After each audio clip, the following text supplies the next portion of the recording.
I think the thing that type A people realize is that if you're type A, you get very little sympathy because a outwardly successful but miserable person is way less, always appears to be in a much more preferential position than a content being lazy but on the verge of bankruptcy one. Right. You know what I mean? Right. So problems of opportunity will always get less sympathy than ones of scarcity. Mm-hmm. Like one feels like a choice and the other feels like a limitation.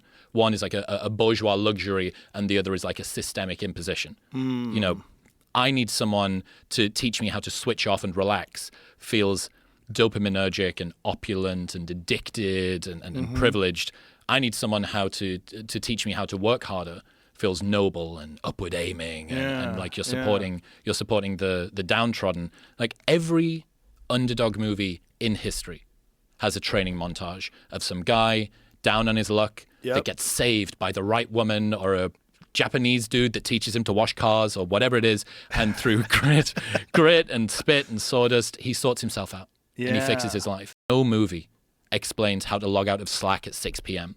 Right. or spend a day at the beach without feeling guilty. Right. And so, yeah, I think in that sense, type A people may objectively have better lives, but subjectively, they're ravaged by the sense that they've never done enough. Right.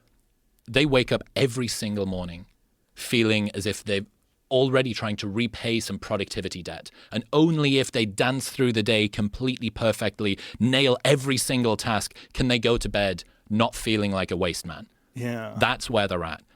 Congratulations. You might be very successful. You also might be very miserable. You're most likely going to be miserable. That's the cold, hard reality of most CEOs. Most really wealthy people, when you see them pull up in the yacht, they're fucking living hell. I think when you look at people that are super outlier performers, you should probably, your first emotion should not be envy. It should be pity. You should think, what's it like inside of that person to drive them to do what they did to themselves, to put them in that position? What's their background like?